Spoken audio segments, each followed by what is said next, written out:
All right, everybody. My next guest is a stand-up comedy legend who has been a staple of the comedy scene for over 40 years. His live show, The Ding Dong Show, is the longest-running show in the history of the world-famous Comedy Store.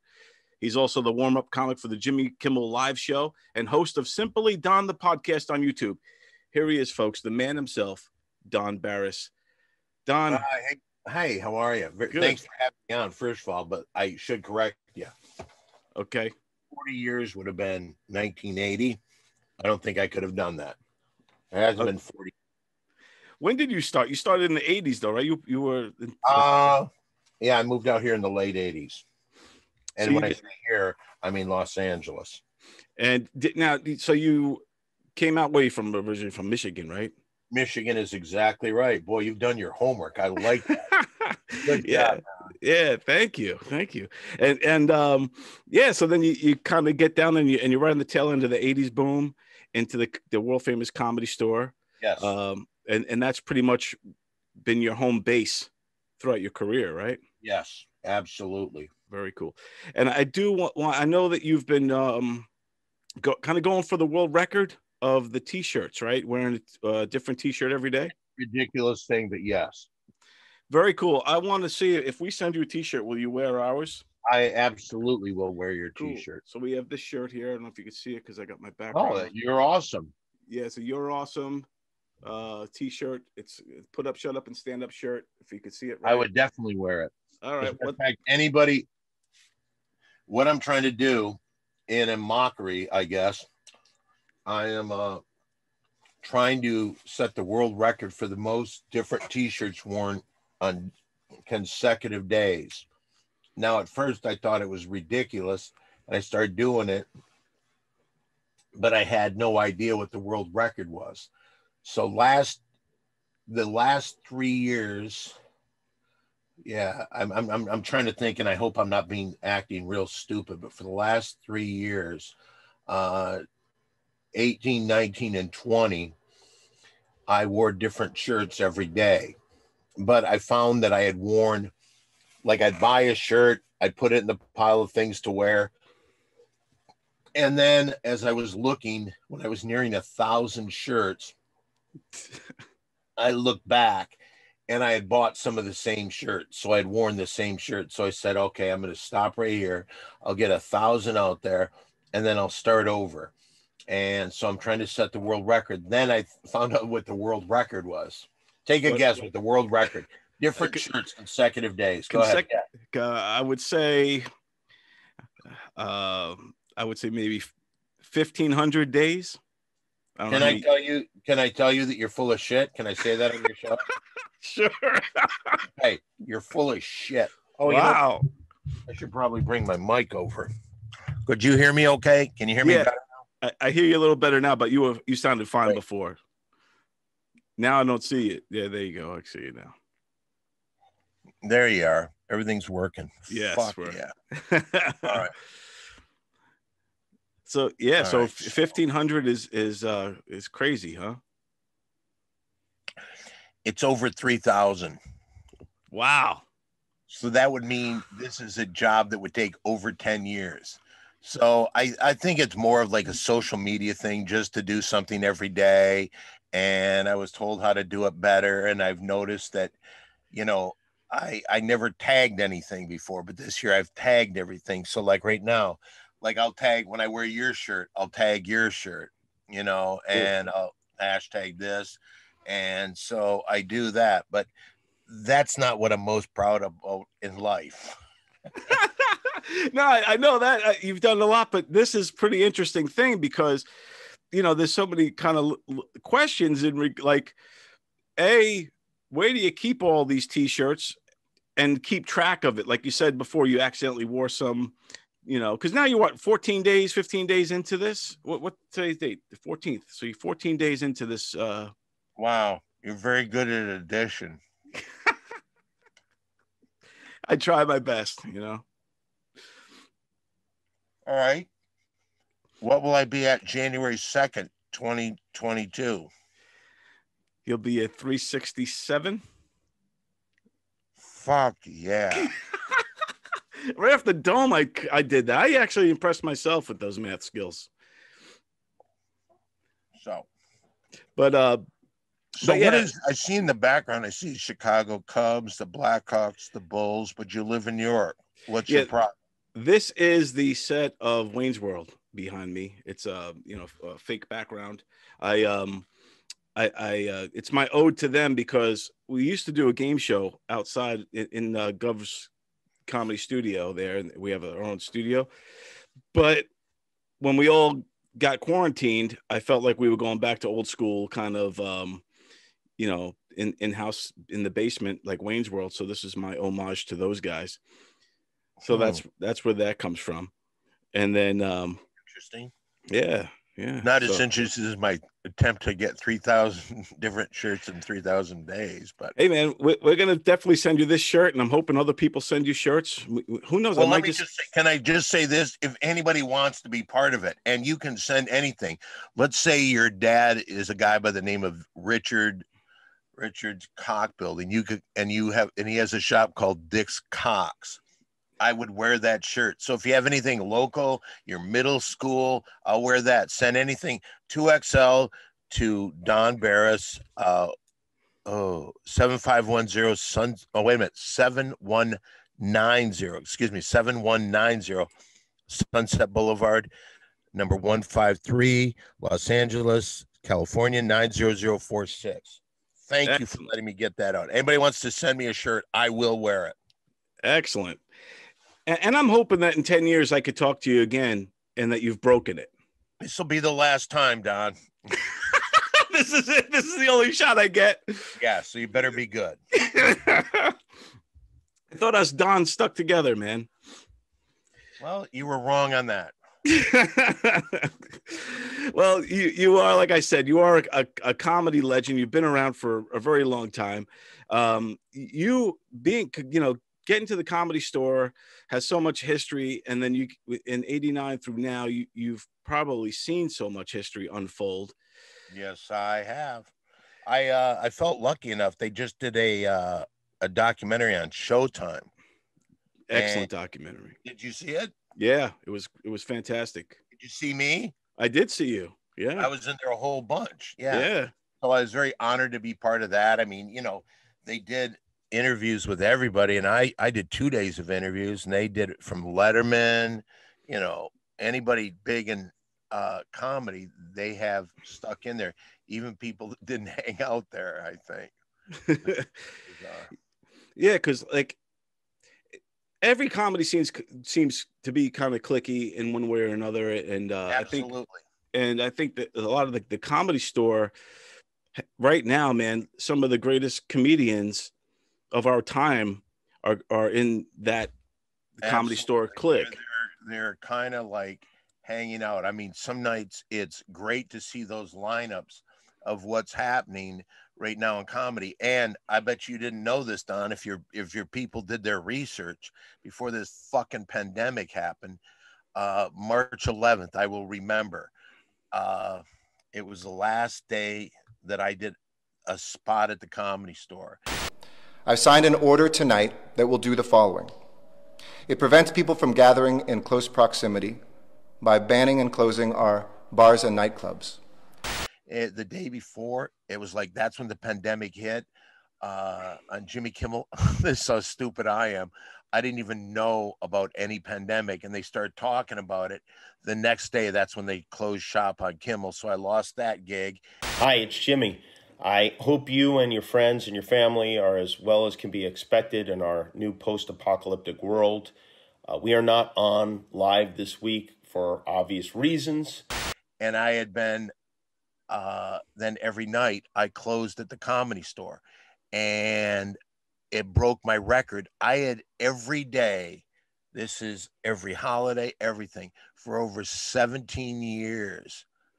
I was on stage at least once. Wow. Most times 2-3 times a night. Attention, citizens of America. Hi, I'm Don Barris. I'll be emceeing the second part of the show. My name is on the marquee. Why? Because I am emceeing the second part of the show. And that's for over 17 years. So this ripped my fucking soul out. So you talk about doing it from your basement. Holy shit, does this suck? Holy shit. it's definitely, you know, put a big dent into the world, but the comedy scene, man, has really taken a hit in that time. I'm telling you, you know, it's funny because just the other day, this week, the longtime piano player at the Comedy Store passed away.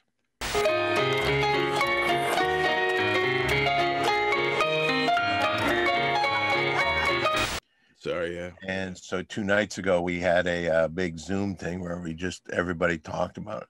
90 people were in Zoom. 90 people. Wow. But it's sad. And it's like, holy crap. It's just, I still can't get my head around it. And we're at 10 months now. I'm hoping these vaccines kick in and things could start to open up with confidence soon. I mean, have you guys over there been doing any Zoom performances? Like a lot of clubs have been doing that. I see, like, you know, well, Laugh at Factories. first they were doing stuff from the Comedy Store, and I don't think they were doing Zoom. Maybe they weren't. It was like podcasts. Somehow it was podcast, but they were doing it in front of the front bar people. Then they had the front bar open, and basically you're performing in a window to the people outside. And they had TVs in the back, and they had chairs outside. But I mean, it was that went on for a short period of time before they shut that down. So in order to eliminate all racism, all we need to do is let people walk around naked wherever they go. Just let people be naked and free. But I do want to, like, talk about, so, you know, you talk about Jimmy Kimmel. You've been with him since the beginning also, as his warm-up act. He is a guy that he has been, I mean, people always ask, what's Jimmy really like? And Jimmy seems like the nicest guy in the world. He is. He's the fucking nicest guy in the world. First of all, he met me, fell in love with the project, made it into a movie, forced Comedy Central to fucking do it. And it, you know, and we're still doing it to this day. You know, it's the longest running prank in the history of pranks, for sure. It's the Big Three live on the BPN. Back in 92, the story begins. Harry Caravello, Don and Mo had the #1 public access program. Windy City Heat, movie of the year. Why is the red bat even there? Lawsuit contract, penis in the mousetrap. Bringing it back with the Big Three podcast. If you've never seen the Big Three, I would suggest going to simplydonthepodcastnetwork.com. That's my website. On there, I have Big Three stuff. I have Ding Dong Show stuff. I have all my podcasts, Big Three, my Simply Don the podcast. It's all there. But in there also is the Big Three premium membership. And, you know, there's a lot of people that really love the Big Three shit. And I said, I'm going to make it as cheap as possible. So monthly fee of $5.99 a month. And every week we put up a new video. Either it's a historic Big Three video, because we've been doing this since 1992. The Big Three. It's people call it the longest running prank in the history of mankind. That's because we awesome. put them. But it is, isn't it? Have you ever seen Windy City Heat? Did you like it? I loved it. Yeah, it was classic. Tell me anything about it. That's a legend. It's a classic film. It was Yeah, you okay. and Perry. There you go. That's not real. Basically, you had the guy Perry, who was who thought he was in a movie, but the whole time it was, or he thought he was in a movie. I seen this a long time ago, and but everybody around him were actors, and he was really on some kind of like fake type of reality shows. You, Bobcat, I think, produced it and were part of it. Now available on DVD from Comedy Central, Windy City Heat, a movie that shows just how far an actor will go in the pursuit of fame. Is that real crap or fake crap? That's real crap. Oh, wow. Also starring Dane Cook, Adam Carolla, Carson Daly. Carson Daly does not work. Bobcat Goldthwait. There's gonna be a lot of nudity. And William the Refrigerator Perry. It's another day in Paris. Okay. And to kind of like the people that were, I teamed up with a guy, you know, 1992, my friend Tony Barbieri, who plays a few different characters in it. And what we did is I just thought, boy, the Jerky Boys were onto something, but at the end, it's almost like they just threw up their hands and gave up. They recently, I heard they fucked with Perry. Oh, did they really? The Jerky yeah, Boys they did a prank phone that was fucking terrible, and they put it on their latest CD. It was fucking terrible. I understand you're trying to go with the code, but the code's not working. What code? I don't understand what you're talking about. That's a fucking problem for me. All right, well, you're saying clothing and having a clothing line, I never knew about starting a clothing line. It's like they was, but I just remember thinking, wow, because at the time that I was watching them, like in the 90s, they were putting out CDs, but on some of them, people would answer the phone like, hey, what don't you and they would immediately, and they'd hang up, and they would put that on their CD like, this is one of our better calls. Right. Boy, they really sold out. And so I thought, well, we'll do this. And I recorded like over 1,000 hours of phone conversations with a group of people with this guy. And always the carrot on the stick was coming to the Comedy Store and doing my Simply Don shows.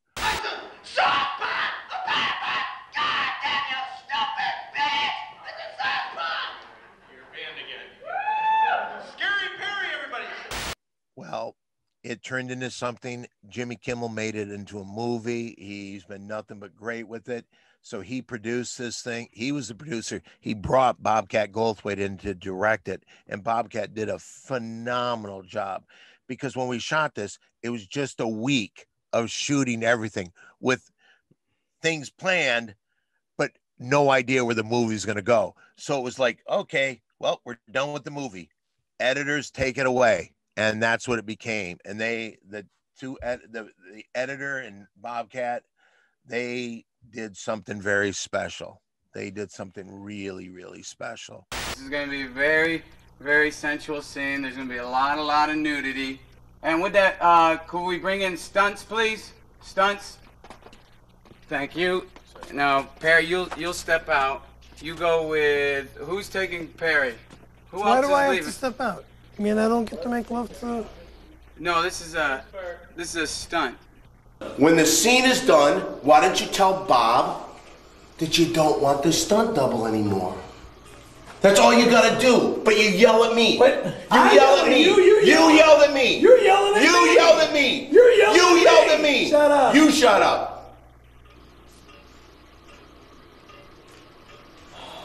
It's a classic. So, yeah, it's a classic film, a cult classic.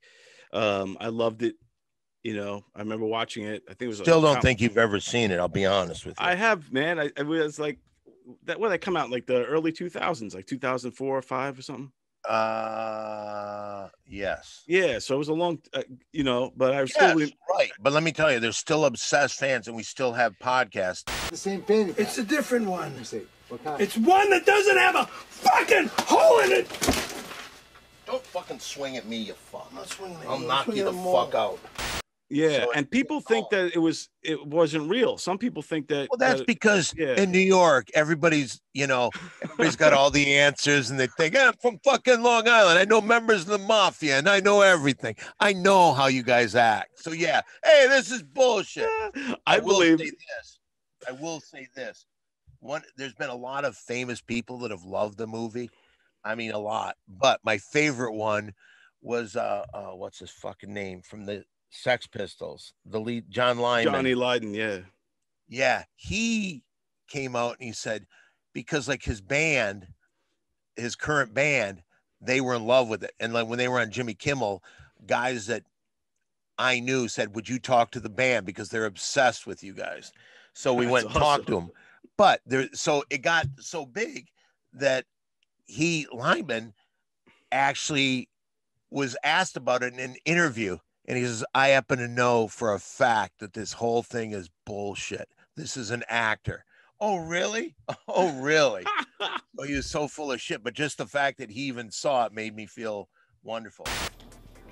Are you being ridiculous? So now I wanted to ask you too, because I have interviewed like other kind of warm up guys like Eddie Brill and Joey Cola, I know Richie Eddie Byrne. Brill very well. Yeah, great guys. What would you say is the biggest difference between, or is there a difference between performing stand up and warming up a show for the talk show? It's night and day. I think almost traditionally, audience warm-ups usually aren't a comic.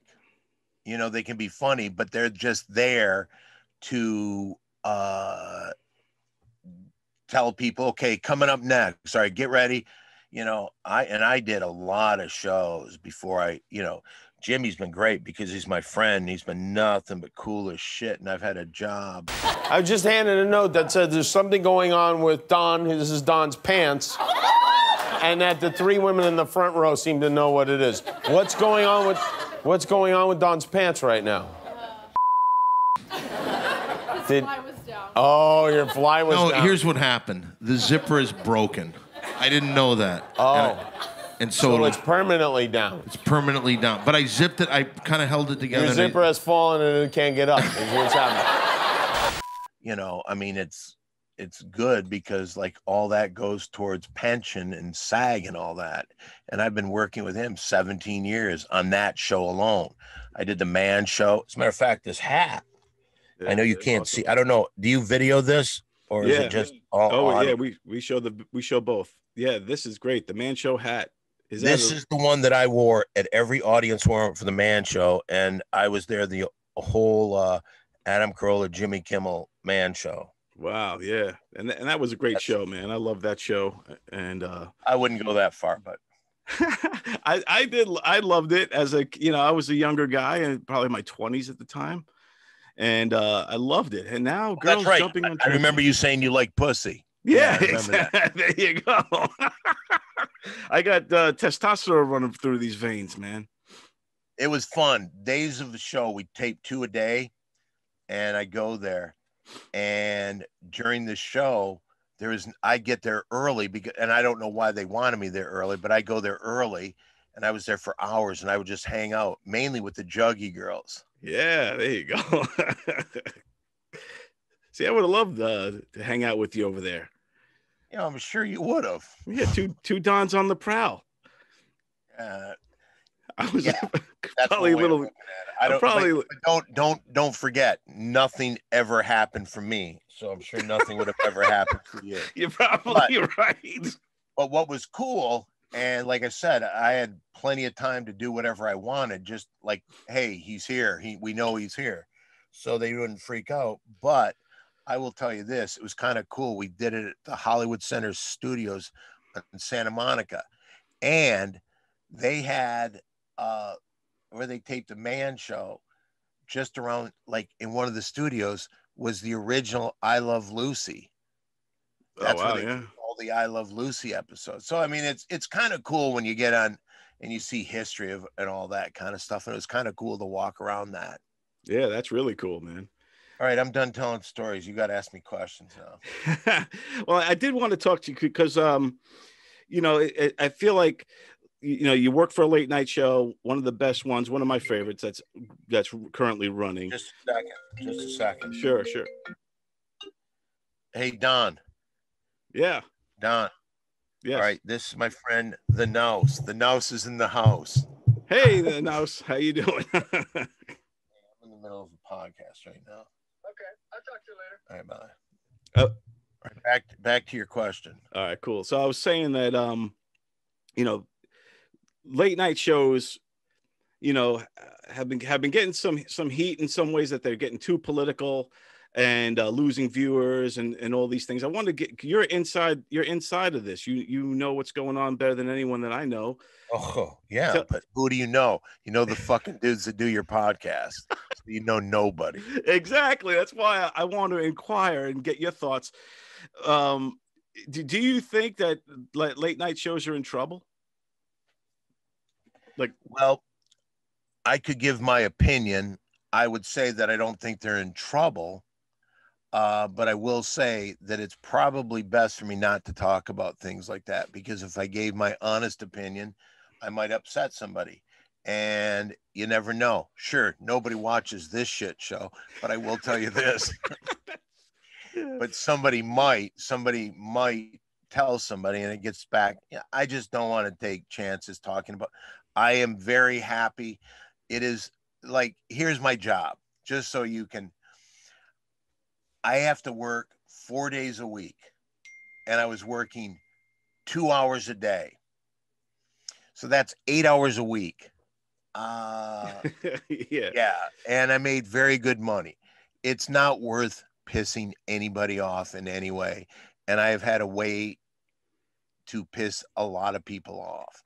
So I don't. One time, the worst one ever was when I was in New York. What happened? I probably shouldn't say that. I shouldn't even have brought that up. But No, yeah, it was great. We got a chance a few times. We would have gone again this past year, but it seems like every fall we would go out and perform a week of shows at the Brooklyn Academy of Music. So we hung out in Brooklyn. Nice. All right, next question. And then were there juggy girls running around Brooklyn? Holy fuck. There's no juggy girls in Jimmy Kimmel Live. That was a man show. I just thought I'd try to call that back. I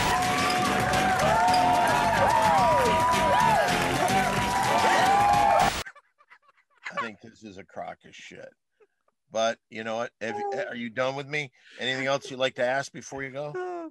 Well, before I let you go, just let everybody know where they can find you again, so I can put all the links up. I've said it numerous times. My Twitter is simply Don1. My Instagram, simply Don1. And on Instagram, every day you can follow my T-shirt. Today's day 14. And nice today, shop vac. Somebody sent me a shop vac. I think because that Perry guy has a shop vac in his house. So you can follow that. I would say go to my Simply Don, the podcastnetwork.com. You can go in there, find the YouTube page, the Big 3 premium membership. Just fucking make me something special. My friend who died a couple of years ago, Brody Stevens, one time told me that you're nobody until you have 10,000 followers on Twitter. All right, well, listen, it's at Simply Don1. That's the number 1. You can do all those things. Just follow me. Make me a special person. I deserve it. I think you do too. And I'm going to send you this shirt. You're awesome. Oh, see, I will appreciate that. Yeah. And I will wear that. And you said 2X, right? 2X, yeah. Excellent. And I will get you one of those ASAP, my friend. Okay, and I will wear it. And you can, now that you'll be following me on Instagram. Do you even have Instagram? I do. We have, and we need a lot of help with our Instagram. Like I said, we don't really promote it much. So I got to get on there. It's put up, shut up, stand up. Just follow me. I follow one person. All right, I'll definitely follow you. Well, you don't need to follow me, but I follow one person, so don't expect me to follow you back. I don't, but you're the best, man. I am. All right, thank you. All right. Thank you. And by the way, I just want to say it was fun working with your crew too. Good guys you're working with. Yeah, I got a whole full team going on here. We all look out. Anybody else even in your building right now? No, it is empty. I do have a co-host though, but he is somewhere else. Oh, Don Barris wasn't big enough for him to come in. What's his name? What's his Benny? Benny Rizzuto. Benny? Yeah. Can you pass a message to Benny? Sure. Would you do that? And I'm very serious. Tell Benny to go fuck himself.